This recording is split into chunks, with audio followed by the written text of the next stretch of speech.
بسم اللہ الرحمن الرحیم، السلام علیکم ناظرین۔ صدیق جان صاحب ہمارے ساتھ موجود ہیں۔ صدیق جان صاحب، شہباز شریف صاحب نے کچھ دن پہلے تذکرہ کیا کہ ان کو وسوسے آ رہے ہیں۔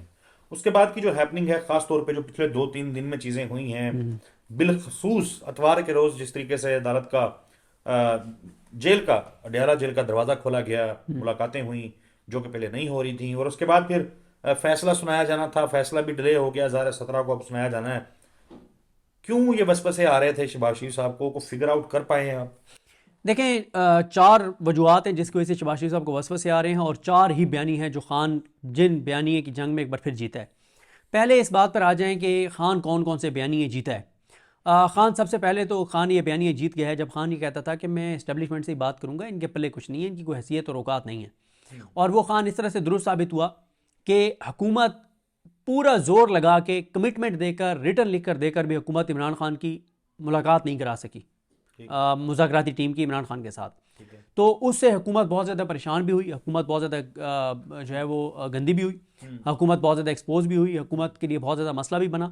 اور پھر اتوار کو جو دروازے کھلے، وہ سب کو پتہ ہے کہ اتوار کو دروازے کس نے کھلوائے، اور اس کی وجہ یہ تھی کہ اگلے دن فیصلہ آنا تھا، اس سے پہلے شاید عمران خان کو بلیک میل کر لیا جائے اور کوئی بارگین کر لیا جائے، تو وہ نہیں ہو سکا۔ تو پہلے تو یہ عمران خان یہ بیانیاں جیت گئے کہ ان کے پلے کچھ نہیں ہے۔ دوسرا، عمران خان یہ بھی اس بیانیے میں بھی جیت گئے ہیں کہ اگر آپ نے کچھ نہیں کیا 9 مئی کو اور 26 نومبر کو تو آپ کمیشن بنا دیں۔ وہ بھی عمران خان بیانیے کی جنگ جیت گیا کہ یہ آئیں بائیں شائیں کر رہے ہیں۔ تیسرا، عمران خان صاحب جو ہے نا، وہ یہ بھی ایک بیانیہ بنانے میں کامیاب ہو گئے ہیں کہ فیصلہ جج نے نہیں کرنا، فیصلہ کہیں اور ہونے، ٹھیک ہے، وہ بھی ایک چیز ہو گئی۔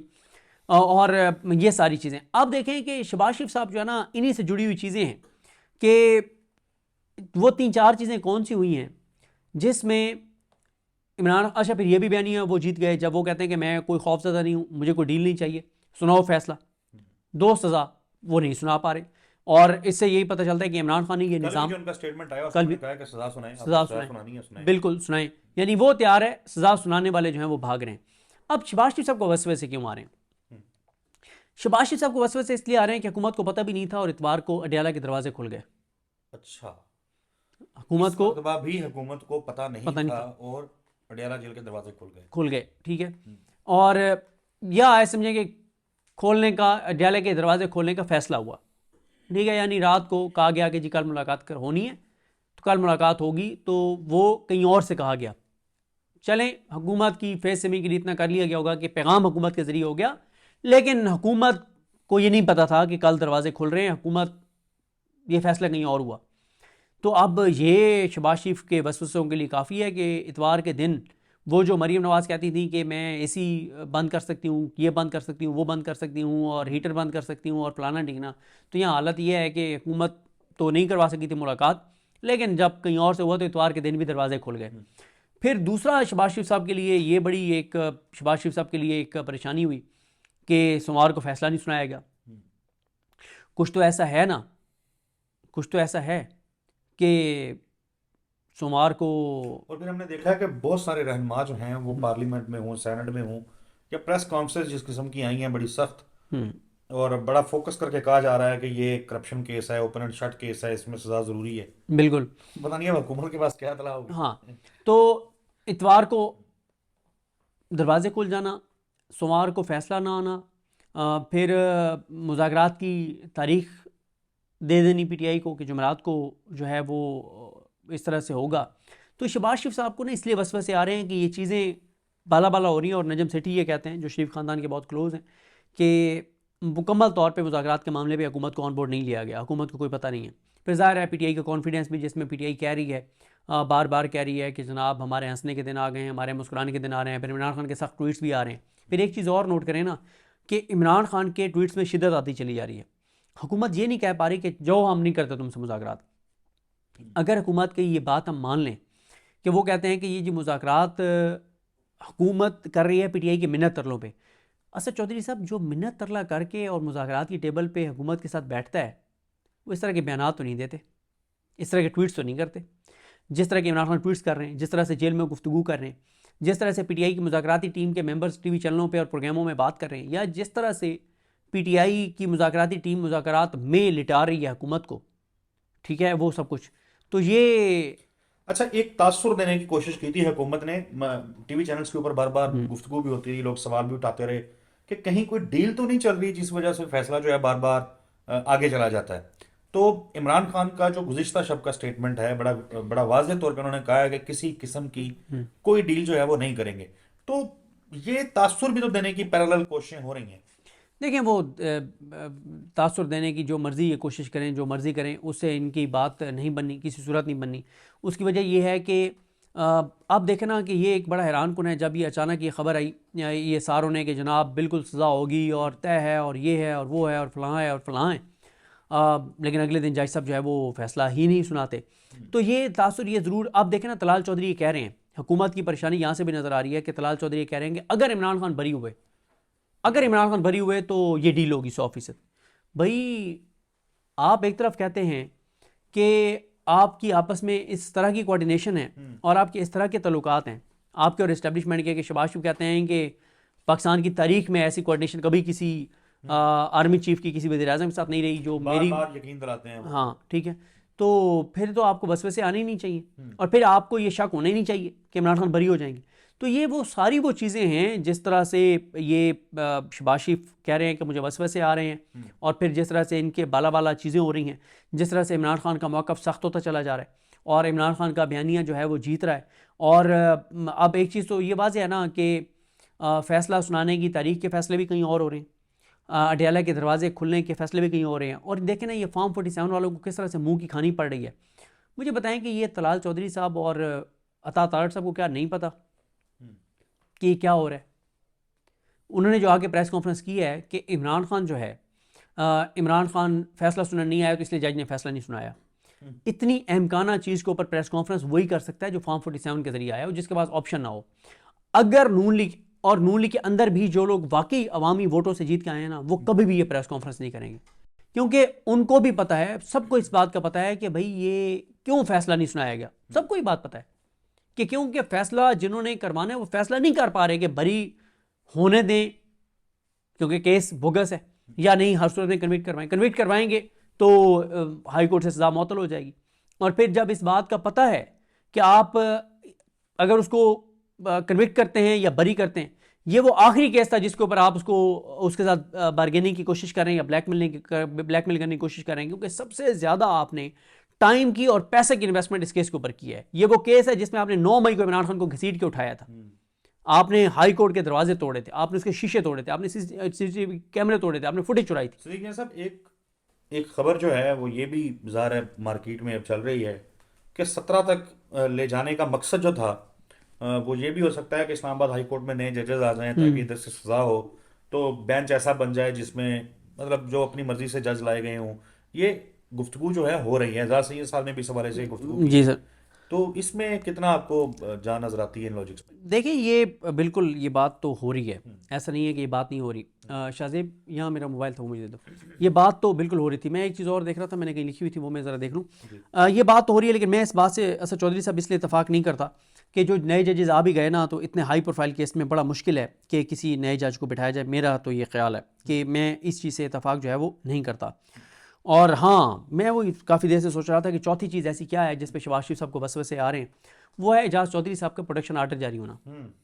لیکن مریم نواز صاحبہ کی حکومت ہے، وہاں پہ آنے نہیں دیا انہوں نے آنے نہیں دیا. اور بڑی انٹرسٹنگ چیز مجھے پتا چلی کہ یوسف رضا گیلانی صاحب جو ہیں اس سے پہلے ماضی میں جب یہ اسپیکر وغیرہ رہے تو اس وقت ایک دفعہ انہوں نے استعفیٰ دے دیا تھا کیونکہ پروڈکشن آرڈر کے اوپر جو ہے وہ پیش نہیں کیا جا سکا تھا. بندہ اسمبلی کا اجلاس کوئی نہیں، اس وقت عوام کے ووٹوں سے آئے ہوں گے نا. اب تو ان کا پورا خاندان جو ہے وہ کسی اور طرح سے آیا. اور یہاں پہ جب ہم نے اعجاز چودھری صاحب کا ذکر کیا تو اعجاز چودھری صاحب کا جو لیٹر ہے اس کو میں چاہ رہا تھا کہ وہ لیٹر بھی ہم اپنے ناظرین کے سامنے رکھ دیں کہ یہ انہوں نے کہا ہے کہ 20 ماہ کی قید میں تیسری مرتبہ مجھے حوالاتی کے طور پر جیل میں مقید ہوئے 20 ماہ ہو گئے ہیں. ان مہینوں میں 3 مرتبہ میرے سینٹ کے پروڈکشن جاری کیے گئے ہیں، سینٹ کے پروڈکشن آرڈر جاری کیے گئے ہیں.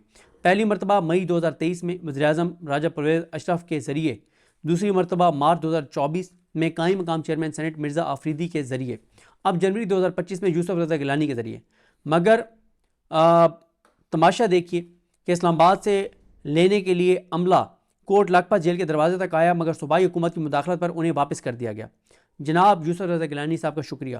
جمہوریت کے ساتھ یہ کیسا بھیانک مذاق ہے، یہ کیسی پارلیمنٹ ہے کہ جس کے چیئرمین سینٹ کے احکامات کی دھجیاں اڑا دی گئی ہیں۔ کفر کا نظام چل سکتا ہے مگر ظلم کا نظام نہیں چل سکتا، مولا علی کرم اللہ وجہہ نے یہ کہا تھا۔ اور اعجاز چودھری صاحب اینڈ میں کہتے ہیں کہ پھر کہتے ہیں ٹویٹ سخت کر دی ہے۔ تو یہ انہوں نے چلیں جی، اعجاز چودھری صاحب جو ہیں ان کے پروڈکشن آرڈر جاری ہو جانا بھی شہباز شریف صاحب کے وسوسے کی وجہ ہو سکتی ہے۔ خط ان کا صدیق جان صاحب نے آپ کو پڑھ کے سنایا۔ ناظرین، اگلی ویڈیو میں ملاقات ہوگی، تب تک کے لیے اجازت دیجیے، اللہ حافظ۔ اچھا صدیق بھائی، پاکستان کے اندر صحافی پہ بڑا ظلم ہو رہا ہے، اور پاکستان ان خطرناک ممالک میں سے ہے جہاں صحافی رہتے ہیں اور وہ ولنریبل ہیں، بڑی مشکل میں ہیں۔ تو یہ پیکا آرڈیننس ہے، یہ تمام پارٹیز نے اپنے اس میں حصہ ڈالا ہے، اور اب جو ہے وہی صحافی پھر اپنا حق بھی مانگ رہے ہیں، تو اب ان کو حق کیسے ملے گا؟ دیکھیں، پیکا کے حوالے سے کچھ قوانین پی ٹی آئی دور میں بنے جو کہ غلط ہیں، اور جس طرح میں نے آپ کو بتایا نا کہ اس دور میں ہم بہت سی چیزوں کو سپورٹ کر رہے تھے جو ہم سمجھتے ہیں غلط تھے ہم، تو اب جب اب عمران خان باہر آئے گا نا، چیزیں آگے بڑھیں گی، تو اب چیزیں بہت مختلف ہوں گی، اب وہ چیزیں نہیں ہوں گی جس طرح سے پہلے چل رہی تھیں، کم از کم پی ٹی آئی کے دور میں۔ اور اس کی ایک مثال بھی آپ کے سامنے ہے، جی 8 فروری کو کے پی کے حکومت بنی، ان کی کے پی کے میں ان کی حکومت بنی، ٹھیک ہے، نون لیگ کے کسی ایک بندے کے اوپر ایف آئی آر نہیں کٹی، حالانکہ کتنا دباؤ تھا ان کے اوپر کہ یار ادھر یہ جھوٹے مقدمات کر رہے ہیں، آپ بھی کاؤنٹر وہاں پہ مقدمات کریں، لیکن نہیں انہوں نے کیے۔ تو یہ اس کا کریڈٹ دینا چاہیے تحریک انصاف۔ اچھا صدیق بھائی، ابھی ریسنٹلی ایک ایونٹ ہوا جس میں حافظ نعیم صاحب فلسطین مارچ سے تقریر کر رہے تھے، اور انہوں نے عمران خان، باقی پارٹیز کو بھی کہا ہوگا، عمران خان صاحب کے والد سے نے یہ بات کی کہ آپ بہت ساری بات چیت کر رہے ہوتے ہیں، ڈائلاگس کی بات کرتے ہیں، ٹاکس کی بات کرتے ہیں، پھر وہیں بیٹھ کے آپ امریکہ کی بات بھی کرتے ہیں، اس کے خلاف بات کرتے ہیں، تو آپ فلسطین میں جو مظالم ہیں اور اسرائیل کا ظلم ہے اس کے خلاف بھی آواز اٹھائیں۔ تو اس میں ظاہر بات ہے پھر یہ بات جب ہوئی تو اس میں جو P T I pro P T I کہے یا پی ٹی آئی کے جن کے جذبات اچھے ہیں، وہ سارے یوٹیوبرز یا وہ صحافی، ان لوگوں نے خوب اس کی کلاس لی حافظ نعیم الرحمن صاحب کی۔ لیکن ایسے میں جو اس بار جماعت اسلامی کے جو شیر تھے وہ بھی کھڑے ہو گئے، انہوں نے کہا جی ہم نے نہیں چھوڑنا، انہوں نے کہا جی اگر پی ٹی آئی والے یہ کہتے ہیں کہ گولی کیوں چلائی تو ہم کہتے ہیں کہ مذمت کیوں نہیں کرتے۔ تو انہوں نے بھی پوری طریقے سے جو ہے وہ مقابلہ کیا ہے۔ دیکھیں آپ کیا کہیں گے اس کو؟ دیکھیں اس میں ان کا رائٹ ہے، وہ بالکل اپنا جو ان کا پوائنٹ آف ویو ہے اس کو ڈیفینڈ کریں۔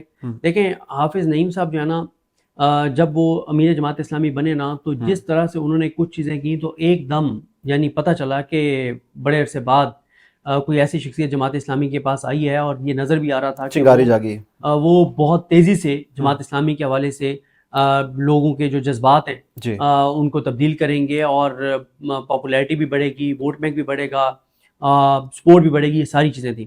مسئلہ یہ ہے کہ دیکھیں کچھ چیزوں کے اوپر نا، پہلی بات اس پہ آ جائیں کہ مذمت کیوں نہیں کرتے۔ بھائی عمران خان کے ٹویٹس موجود ہیں، اس کے درجنوں ٹویٹس موجود ہیں، ٹھیک ہے، اور جیل جانے کے بعد بھی اس کے ٹویٹس موجود ہیں، یعنی یہ تو بحث ہی فضول ہے نا کہ مذمت کیوں نہیں کرتے، ٹھیک ہے۔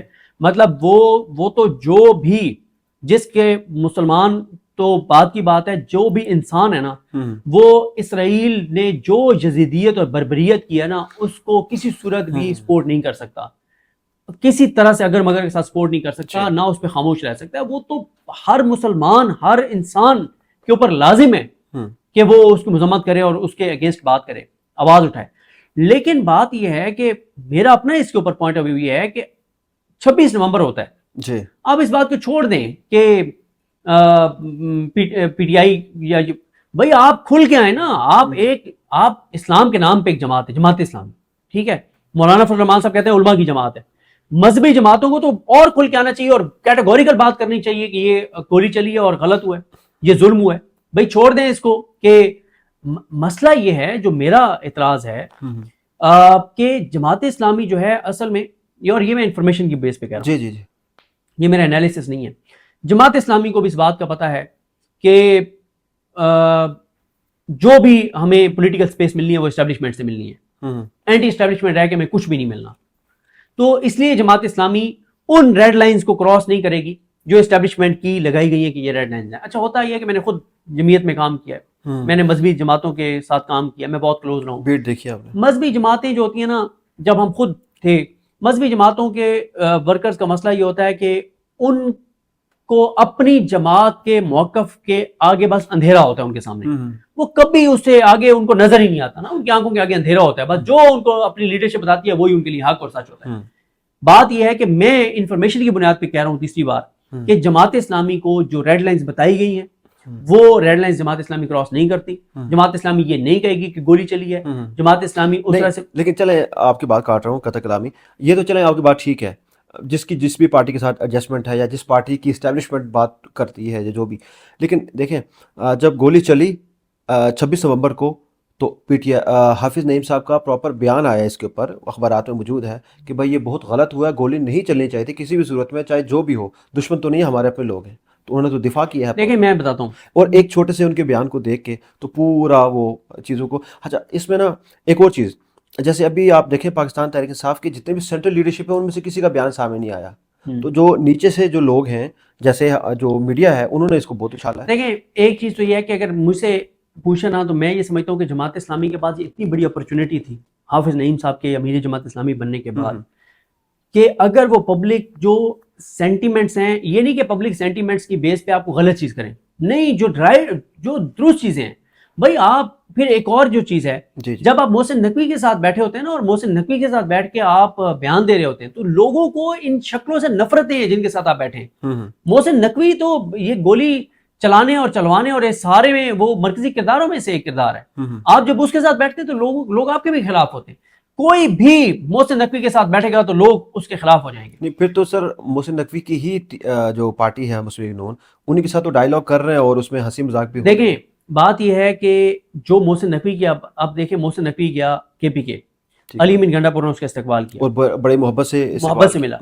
اس کے بعد عمران خان نے جو علی امین گنڈا پور کے ساتھ کیا اور اس نے یہ بات کہی کہ وہ ہمارے کارکنان کا قاتل ہے, اور تم کارکنان کے قاتل کے ساتھ مطلب تصویریں بنا رہے ہو, کیونکہ وہ براہ راست اس میں اب اس مذاکراتی ٹیم میں نہیں ہے محسن نقوی, جس مذاکراتی ٹیم کے ساتھ وہ مذاکرات کریں اس میں نہیں ہے. ٹھیک ہے. اور دوسری بات یہ ہے کہ اب میں جو جماعت اسلامی کی بات کر رہا تھا کہ جماعت اسلامی کے پاس اتنی بڑی اپرچونٹی تھی حافظ نعیم صاحب کے آنے کے بعد, جس طرح سے انہوں نے آغاز کیا, اتنا زبردست چیزیں ساری کچھ, تو آپ مطلب جہاں پہ اس حکومت کے خلاف اگریسولی بات کرنی ہے, آپ اس پہ اب ہونا کیا چاہیے تھا, ہونا تو یہ چاہیے تھا کہ حافظ نعیم الرحمان صاحب جو ہیں وہ جاتے پی ٹی آئی کے پاس جاتے, یا وہ جو پاکستانی ہیں ان کے گھروں میں جاتے اور جا کے کہتے کہ ہم آپ کے ساتھ کھڑے ہیں, یہ جو گولیاں چلی ہیں غلط ہیں. لیکن وہ یہ مطلب جماعت اسلامی کیا ہے, کسی عام بندے کے ساتھ بھی ہوتا ہے تو جماعت اسلامی اس کے ساتھ کھڑی ہو جاتی تھی. ہم نے اپنے علاقوں میں دیکھا کسی کے ساتھ جاتی ہوئی اس کے جا کے کھڑے ہو گئے کہ نہیں آپ کے ساتھ جاتی ہوئی ہے. یہاں پہ کچھ ایسا نہیں ہوا, کیونکہ یہاں پہ مسئلہ ڈائریکٹ اسٹیبلشمنٹ ہے. جہاں پہ بھی براہ راست اسٹیبلشمنٹ کا ایشو آئے گا نا, وہاں پہ جماعت اسلامی آپ کو محتاط نظر آئے گی اور ایک ریڈ لائن کو کراس نہیں کرے گی. ابھی آپ نے علی امین گنڈا پور صاحب کی بات کی تو اس کو ہم ڈائریکٹ اس کے اوپر ایک چھوٹا سا آپ کا کامنٹ لے لیتے ہیں. منصور خان کی ایک پوڈ کاسٹ میں ایمل ولی صاحب جو ہیں اے این پی کے, انہوں نے یہ کہا کہ انہوں نے جب پوچھا کہ بھائی آپ بتائیں علی امین گنڈا پور اب کا کیا کردار ہے, تو ہی سیٹ کہ وہ کمپرومائزڈ ہیں. آپ کے خیال میں کمپرومائزڈ ہیں ابھی؟ بالکل ہیں, علی امین گنڈا پور کمپرومائزڈ ہیں. اور انہوں نے یہ دعویٰ کیا, آپ کی بات پھر کاٹ رہا ہوں, کہ وہ 18 ماہ گورنمنٹ آنے سے پہلے, یہ والی جو ان کی گورنمنٹ آئی کے پی میں, 18 ماہ وہ وہاں پر رہے ہیں, آرمی کے جو میس ہیں یا ان کے ہاؤسز ہیں وہاں. یہ تو میں نہیں کہہ سکتا, کیونکہ 2-3 جگہوں پہ تو وہ تھانوں میں رہے, تو وہاں تو ایسی کوئی بات نہیں ہے کہ ان کو کسی نے فیسیلیٹیٹ کیا ہو ایجنسیز نے. ٹھیک ہے. لیکن جب وہ وزیر اعلیٰ بنے ہیں تو اب اس کو کچھ لوگ اس طرح سے دیکھتے ہیں, اور اس بات میں بھی وزن ہے کہ بھائی ایک وزیر اعلیٰ ہے, اس نے حکومت بھی چلانی ہے, جی, تو یا تو آپ حکومت چھوڑ دیں اور فل فلیج اس سے آپ کروائیں ایجیٹیشن, پھر ٹھیک ہے. لیکن اس میں کوئی دوسری رائے نہیں ہے کہ علی امین گنڈا پور صاحب کمپرومائزڈ ہیں, اور وہ جو چیزیں عمران خان صاحب چاہتے ہیں اس پیس پہ وہ نہیں ہے. اور 4-5 اکتوبر کو بھی جو ان کا کردار تھا وہ بڑا مشکوک تھا, اور 26 نومبر کو بھی جس طرح سے وہ بڑی تاخیر ہوئی اور کنٹینر بند ہو گیا اور اسپیکر نہیں چل رہا تھا, یہ ساری چیزیں. اچھا تو صدیق بھائی, کوئی شک نہیں کہ کمپرومائز ہیں وہ. ٹھیک ہے. صدیق بھائی, ڈاکٹر مہارنگ بلوچ کی بلوچستان کے عوام کے لیے جو کوششیں ہیں, آپ اس کو کس نظر سے دیکھتے ہیں؟ آپ کے خیال میں ان کے پیچھے کوئی سم ون بیکڈ ہر, جو کوئی ان کے پیچھے ہے, یا وہ خود واقعی کر رہی ہیں؟ میرا نہیں خیال کہ ان کے پیچھے کوئی ہے. ان کے پیچھے بلوچستان کے لوگ ہیں, بلوچستان کے وہ فیملیز ہیں, بلوچستان کے وہ خاندان ہیں جن کے اپنے لاپتہ ہیں, جن کے ساتھ ظلم جبر اور فسائیت اور بربریت ہو رہی ہے. تو مجھے بالکل نہیں لگتا کہ ان کے پیچھے کوئی ہے, اور جو وہ مظلوموں کے لیے, لاپتہ افراد کے لیے آواز اٹھا رہی ہیں, اس پہ ان کو اپریشیٹ بھی کرنا چاہیے, اور جتنا ہو سکے ان کو سپورٹ بھی کرنا چاہیے. صدیق بھائی, ہمارے 11-12 کویسچنز رہ گئے ہیں, وہ ہم پھر کبھی انشاءاللہ کریں گے آپ کے ساتھ. کبھی سیکنڈ سیشن ہوگا, آپ کے پاس وقت کم ہے. ابھی ہم اپنا ریپڈ فائر سٹارٹ کریں گے. ریپڈ فائر میں آپ نے پک اینڈ چوز کرنا ہے یا ایک سینٹینس میں جواب دینا آپ نے. اور ایک آپشن بتا سکتے ہیں، منڈے اور سنڈے، سنڈے، کرکٹ یا فٹ بال، کرکٹ۔ عمران خان یا حافظ نعیم، یار حافظ صاحب کے ساتھ میرا ذاتی ایک تعلق ہے، تو اس پہ میں کوئی حافظ نعیم یا مولانا فضل الرحمان، حافظ نہیں، مولانا فضل الرحمان یا شہباز شریف، مولانا فضل الرحمان، شہباز شریف یا زرداری، دونوں نہیں۔ فواد چودھری یا صداقت عباسی، یار اس میں بھی مسئلہ ہے، صداقت صاحب کے ساتھ بڑا ظلم زیادتی ہوئی ہے، فواد صاحب بھی گرفتار ہے، لیکن فواد صاحب کے ساتھ میرا کیونکہ مجھے میڈیا میں لانے والے ہوئے ہیں تو یہ بھی ایک مشکل سوال۔ طارق جمیل یا ڈاکٹر ذاکر نائک، طارق جمیل صاحب۔ پسندیدہ اینکر، یار بہت سارے ہیں۔ پسندیدہ کرکٹر، میں آج کل کوئی اتنی زیادہ دیکھتا نہیں ہوں تو اس لیے ابھی کوئی اندازہ نہیں۔ پسندیدہ سینیٹر، مشتاق صاحب تھے، اب وہ ہیں نہیں۔ پسندیدہ شہر، بہاولپور۔ سیاستدان، سیاستدان بہت سے ہیں، وہی بات ہے کہ جو ظاہر ہے جو اچھی چیزیں کر رہے ہیں۔ پسندیدہ ملک، پاکستان۔ پاک فوج، کوئی ایک ورڈ، جو سرحدوں پہ لڑنے والے ہیں، جو دہشت گردوں سے لڑنے والے ہیں، ان کے لیے دل و جان سے سپورٹ۔ پولیس، ہمارا ادارہ ہے، کاش اسے سیاست کے لیے استعمال نہ کیا جائے۔ پولیٹیسائز نہ کیا جائے، ٹھیک ہے۔ میڈیا، میڈیا ورکرز زندہ باد، میڈیا مالکان کمپرومائزڈ، اور انہوں نے بالکل تباہ کر دیا میڈیا کی پرسیپشن کو۔ پوڈ کاسٹ، زبردست۔ اسکرین، ٹرمپ یا جو بائیڈن، یار کچھ معاملات میں تو دونوں بدترین ہیں، جو اسرائیل کا معاملہ ہے اس کی سپورٹ ہے، جو فلسطین کے ساتھ، لیکن جب آپ پاکستان کے تناظر میں دیکھتے ہیں تو جو بائیڈن نے تو جو کیا ہے اللہ تعالیٰ رحم کرے وہ وقت دوبارہ نہ آئے، لیکن ٹرمپ کیا کرے گا ابھی کچھ کہنے قبل از وقت ہے۔ محمد بن سلمان یا طیب رجب اردگان، طیب۔ ٹک ٹاک یا یوٹیوب، دونوں کے اپنے اپنے فالوئنگ ہے، بیٹی یا بیٹا، دونوں اللہ کی نعمتیں۔ مولانا مودودی یا سر سید احمد خان، یار دونوں کا اپنا اپنا ایک مقام ہے۔ کوٹ یا چھٹی کا دن، کورٹ کا اپنا کورٹ جانے کا مزہ ہے۔ اچھا، منصور الخان یا سمیع ابراہیم، دونوں کی اپنی اپنی فالوئنگ ہے اور دونوں کا اپنا اپنا احترام ہے، مقام ہے۔ عمران ریاض خان یا ڈاکٹر معید پیرزادہ، معید صاحب کے ساتھ احترام کا تعلق ہے، لیکن عمران ریاض خان صاحب تو بھائی ہیں۔ کیا بات، روف کلاسرا یا کاشف عباسی، روف کلاس میرے استاد ہیں، ظاہر ہے۔ زلفی بخاری یا شہباز گل، یار دونوں کا میرا دونوں کے ساتھ احترام کا ایک تعلق ہے۔ صدیق جان کون ہے؟ صدیق جان ایک عام سے رپورٹر ہے، اور کیا ہے۔ صدیق جان کروڑوں روپے کماتا ہے۔ نہیں، ایسا نہیں ہے۔ بلوچستان میں سردار کس کے ساتھ ہے؟ بلوچستان میں سردار اسٹیبلشمنٹ کے ساتھ۔ شہرت حاصل کرنے کے بعد زندگی میں سب سے بڑا چیلنج کیا ہوتا ہے؟ بس اس کو سنبھالنا اور اوقات میں رہنا۔ میں حامد میر کو جانبدار صحافی سمجھتا ہوں۔ یار ابھی میں اس پہ کوئی بات نہیں کروں گا، لیکن حامد میر صاحب کے حوالے سے میں نے جو چیزیں کی اس پہ مجھے افسوس بھی ہے، میں ان سے معافی بھی مانگ چکا ہوں کہ وہ تنقید ہو سکتی تھی لیکن الفاظ مناسب نہیں تھے۔ میں منصور خان کو غیر جانبدار صحافی سمجھتا ہوں۔ ان سے کئی بہت سی جگہوں پہ آپ اتفاق کرتے ہیں، کچھ جگہوں پہ اختلاف بھی کرتے ہیں۔ ہارون رشید ایک جانبدار صحافی ہے؟ نہیں، ایسا نہیں ہے۔ ہارون رشید نہیں، ہارون صاحب کی ایک پوائنٹ آف ویو ہے، آپ سے اتفاق بھی کر سکتے ہیں۔ پاکستان کا سب سے بڑا بحران؟ پاکستان کا سب سے بڑا بحران اخلاقی، قانونی، آئینی، سارے بحران بڑے ہیں۔ اگر آپ کوئی ایک مشہور شخصیت بن سکتے تو وہ کون سی ہوتی؟ کبھی ایسی کوئی خواہش نہیں ہے۔ اگر آپ کو چاند پر جانا ہو، دو لوگوں کو ساتھ لے کے جانا ہو، مولانا فضل الرحمان صاحب یا شہباز شریف صاحب، اور ایک کو آپ نے اوپر ہی چھوڑ کے آنا ہے اور ایک کو لے کے آنا ہے؟ یار پہلی بات تو میں جاؤں گا نہیں ادھر، جانا ہو تو پھر شہباز شریف صاحب کو ہی چھوڑیں گے۔ پکا ہی چھوڑیں گے، ہاں یعنی جڑ ختم کر دیں گے آپ۔ ہاں۔ ٹھیک ہے، اگر آپ کو حج پر جانا ہو تو آپ کس کے ساتھ جانا پسند کریں گے؟ طارق جمیل صاحب کے ساتھ یا عمران خان صاحب کے ساتھ؟ یار یہ بھی حج تو سعادت ہے، جس کے ساتھ بھی آپ جا سکتے ہیں۔ اگر آپ پاکستان کے وزیر اعظم بنتے ہیں، اللہ کرے، تو آپ پہلا کام کیا کریں گے؟ میری نہ تو اتنی حیثیت ہے نہ اوقات ہے، تو جس چیز کی حیثیت اور اوقات نہ ہو تو اس سوال کو کیا اگر آپ نے 10 سال کے لیے کسی کو پاکستانی سیاست سے نکال لو تو وہ کون ہوگا؟ نواز شریف، پاکستان کے بلکہ لیے نہیں اسٹیبلشمنٹ، پاکستان کے لیے صدارتی نظام بہتر ہے یا جمہوری یا پارلیمانی نظام؟ صدارتی نظام۔ کس سے متاثر ہے صدارتی نظام میں؟ نہیں، صدارتی نظام اوور آل میں اس نظام کو بہتر سمجھتا ہوں کہ یہ چوروں ڈاکوں لٹیروں کو ملا کے ساتھ حکومتیں بنانا، تو ایک بندہ ہو، صحیح بندہ ہو، وہ اپنی پالیسی کو لے کے چلے. اگر دنیا میں ایک زبان رہ جائے بولنے کے لیے تو وہ کون سی آپ کو پسند ہوگی؟ زبان ظاہر ہے آپ کو اپنی زبان آپ کو پسند ہوتی ہے، سرائکی کی. ہاں، لیکن ظاہر ہے زبانیں ساری بڑی محترم ہیں. پاکستان کی معیشت کو بہتر بنانے کے لیے پہلا قدم کیا اٹھائیں گے آپ؟ اٹھانا ان کو کہوں گا جن کو اٹھانا چاہیے کہ کرپشن لوٹ مار بند کریں، اور پہلے تو ان کو اقتدار دیں جن کو عوام نے ووٹ دیے. اگر آپ کو کسی دوسرے ملک کی شہریت ملے یا آفر ہو تو وہ کون سا ملک ہوگا؟ سعودی عرب، اگر یعنی جس کی آپ لینا چاہیں اور وہاں رہنا چاہیں. جی جی، اگر مدینہ آپ شریف. مدینہ شریف، ماشاء اللہ. اگر آپ کو ایک دن کے لیے پرائم منسٹر بنایا جائے اور آپ کے پاس پورا اختیار ہو تو آپ کون سا قانون بدل دیں گے؟ آپ چاہتے ہیں میں اس کا جواب دوں اور اس کے بعد میں ویسے ہی اٹھایا دوں؟ نہیں نہیں، تو میں دوبارہ اس کا یہی کہوں گا کہ وہ چیزیں جو ظاہر ہے جو ناممکنات میں سے ہیں، تو وہ 26ویں آئینی ترمیم پاس ہو چکی ہے. اس کی منظوری کے حوالے سے اگر آپ کو کسی کو سزا دینی ہوگی تو کس کو دیں گے؟ جو ان کو اٹھا کے لے کے آئے تھے لوٹوں کو. اگر آپ کے پاس 24 گھنٹے کے لیے موبائل نہ ہو کیا فرق پڑے گا؟ پتہ چلتا ہے کہ 24 گھنٹے بہت زیادہ ہوتے ہیں.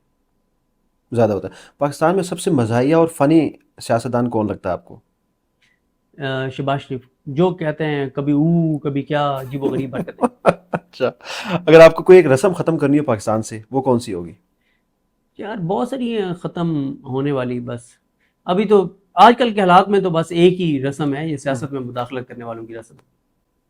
اچھا، اگر آپ کو پاکستان میں کسی بھی ایک چیز پر ٹیکس لگانا چاہیں جس سے پاکستان کی معیشت میں بہتری ہو تو وہ کون سی چیز ہوگی؟ ٹیکس نیا کیا لگانا ہے، پہلے لے لیں جو جن سے لینا چاہیے، ان سے کوئی نہیں لیتا. اچھا، اگر صدیق جان 17 سال کے ہوتے تو خود کو کیا نصیحت کرتے؟ 17 سال کا ہوتا کیا نصیحت کرتا؟ ہوں بس یہ اب ہے کہ 17 سال میں پہلی ایک شادی کر لینی چاہیے تھی، 30 سال میں پہنچ کے دوسری کر لینی چاہیے تھی. دوسری کر لینا چاہیے تھی.